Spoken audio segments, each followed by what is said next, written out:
Hubo un imperio que comenzó como un pequeño estado fronterizo, sin oro, sin ejército profesional y sin gloria. Pero en 6 siglos, dominó 3 continentes, controló las rutas del mundo y desafió a las potencias más grandes de Europa. Los otomanos no solo conquistaron tierras, construyeron un mundo, una civilización donde se mezclaban religiones, lenguas y pueblos, donde el poder no era solo militar, sino también religioso y legal. Pero antes de ser un imperio, eran solo una tribu con un sueño. Como un pequeño clan de la estepa se convirtió en el terror y la admiración de Europa, Asia y África. A finales del siglo XI, el imperio bizantino ya no era la sombra de lo que había sido. Sus territorios se reducían cada vez más. Su economía se debilitaba. Y su capital, Constantinopla, seguía siendo la ciudad más protegida del mundo, pero estaba rodeada de enemigos. Mientras el viejo imperio se desgastaba, una nueva fuerza estaba emergiendo en las tierras altas de Anatolia. Una fuerza que comenzó siendo un pequeño principado fronterizo, gobernado por un líder llamado Osman. Los otomanos tomaron el nombre de su fundador, Osman I. No era un rey ni un emperador. Era un bey, un señor de la frontera, uno de muchos en la región. Pero Osman tenía algo que otros líderes no tenían: visión. No quería solo saquear. Quería construir. No quería solo sobrevivir. Quería expandirse. Y entendió que la clave para el poder no era solo la guerra, sino la administración, la alianza y el control del comercio. Los primeros años del dominio otomano fueron modestos. Derrotaron a los bizantinos en pequeñas batallas. Tomaron fortalezas. Atrajeron a guerreros de las tribus vecinas. La frontera se movió lentamente hacia el oeste. Pero cada generación otomana empujaba un poco más lejos. Cada sultán heredaba un territorio mayor que el anterior. Y todos tenían un objetivo común: Constantinopla, la ciudad más protegida del mundo, el corazón del cristianismo oriental. La ciudad que había resistido siglos de ataques. Tomaría décadas, siglos, guerras y estrategias. Pero los otomanos no tenían prisa. Después de Osman, su hijo Orhan continuó la expansión. Fue el segundo líder otomano, y su reinado marcó un cambio importante. Orhan no solo se quedó en Anatolia. Miró al otro lado del mar.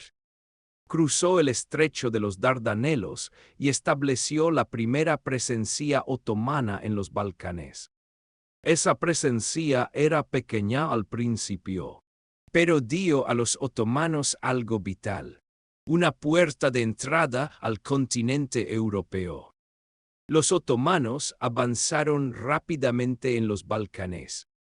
No se limitaban a la conquista militar. También ofrecían alianzas, comercio y autonomía a las comunidades que aceptaban su dominio. Los otomanos comprendieron algo que otros imperios no entendían. No tenían que destruir todo para gobernar. Podían integrar. Pero había una institución que hizo especial al ejército otomano: los jenízaros. Los jenízaros eran soldados de élite, reclutados entre los niños cristianos de los Balcanes. Eran educados en la fe islámica, entrenados como guerreros y leales únicamente al sultán. Eran la base del poder militar otomano. disciplinados, profesionales y letales. No había ejército en Europa que pudiera enfrentarlos en igualdad de condiciones. Con el tiempo, los otomanos se convirtieron en la fuerza dominante en los Balcanes. Derrotaron a los serbios, a los búlgaros y a otros reinos cristianos. Y cada victoria los acercaba más a la ciudad que todos soñaban conquistar. Pero para tomar Constantinopla, necesitaban algo más que valor y disciplina. Necesitaban una nueva era. En 1451, un joven de 19 años se convirtió en sultán del Imperio Otomano. Su nombre era Mehmed. Pero Mehmed no era como los sultanes que lo habían precedido. No estaba satisfecho con pequeñas victorias en los Balcanes. Su objetivo era mayor. Su objetivo era el más difícil. Constantinopla. Mehmed reunió un ejército masivo. Más de 80.000 soldados. Pero también trajo algo más. Tecnología. Contrató a un ingeniero húngaro llamado Orbán para construir los cañones más grandes que el mundo había visto. Cañones que podían lanzar piedras de más de 500 kilos contra las murallas más fuertes del mundo. El 6 de abril de 1453, el asedio comenzó. Los cañones rugieron. Las murallas de Teodosio, que habían resistido por 1000 años, comenzaron a agrietarse. Los defensores bizantinos lucharon con valor. El emperador Constantino Xi recorrió las murallas, animando a sus soldados, sabiendo que probablemente no sobreviviría. Pero Mehmed era un genio táctico.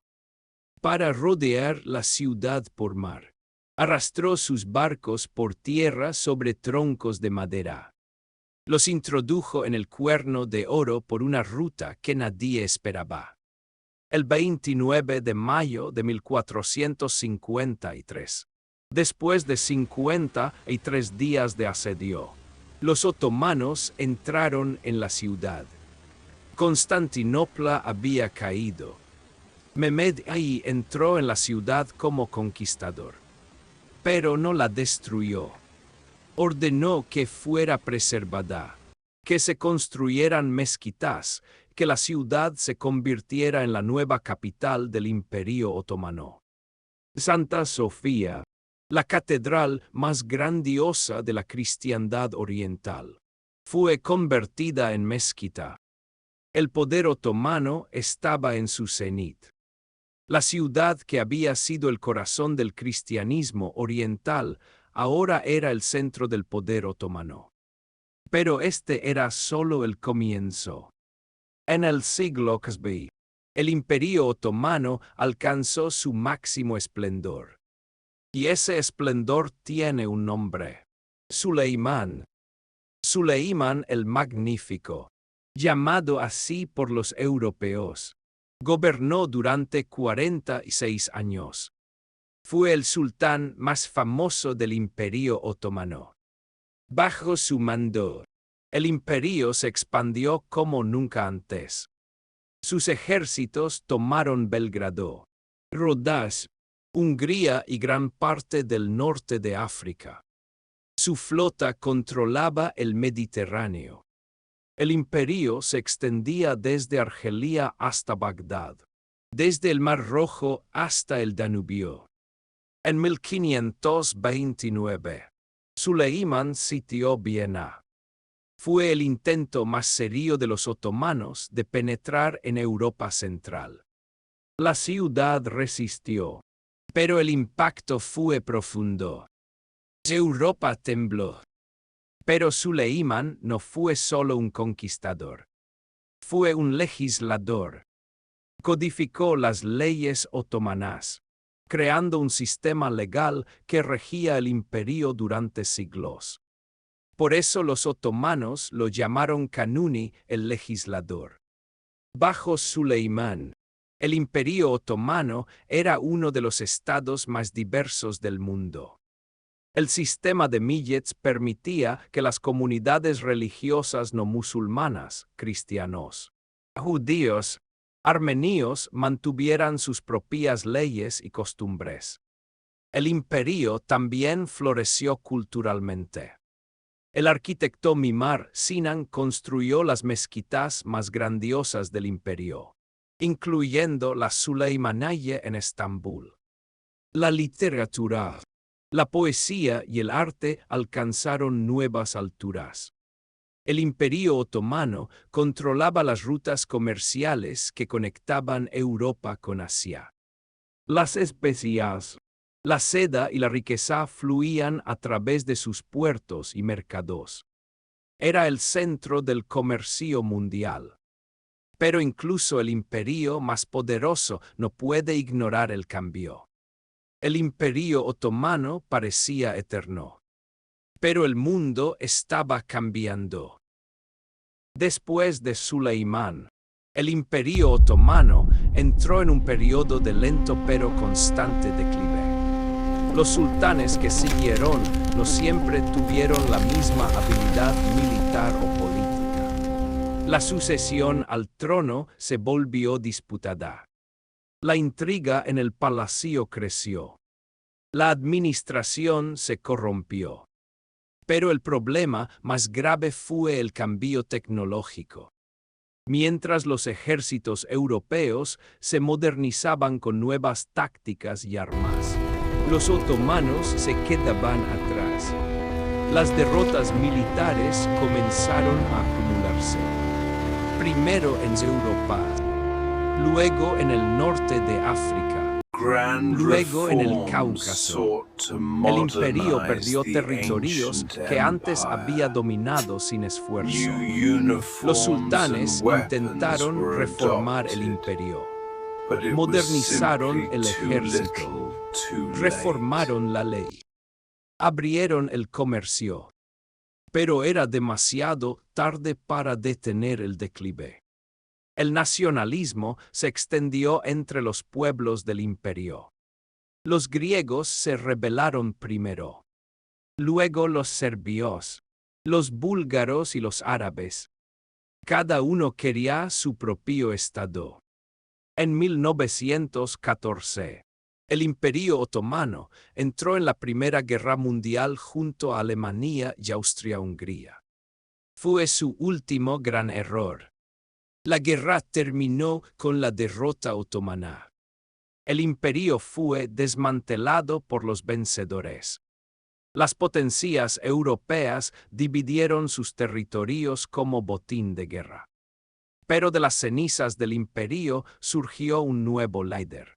Mustafa Kemal Atatürk lideró la guerra de independencia turca y creó la República de Turquía. En 1922, el sultanato fue abolido. El Imperio Otomano, que había durado más de 600 años, dejó de existir. Pero su legado no desapareció. Su legado está en la arquitectura que adorna las ciudades de Turquía, los Balcanes, el norte de África y el Medio Oriente. En las mezquitas, en los palacios, en los puentes, en la comida, en el café, en los dulces, en las tradiciones culinarias que se extendieron desde Estambul hasta El Cairo y Budapest, en las fronteras que aún existen, en las lenguas que absorbieron palabras turcas, en las leyes que aún reflejan el sistema otomano, en la memoria de millones de personas que vivieron bajo su dominio, en la identidad de naciones enteras. El Imperio Otomano comenzó como un sueño en la frontera. Terminó como un recuerdo en el mapa del mundo. Pero los imperios que duran 6 siglos no desaparecen sin dejar rastro. Su nombre se convirtió en historia. Su historia se convirtió en leyenda. Esto fue Pasadum Historia. El pasado contado como una película.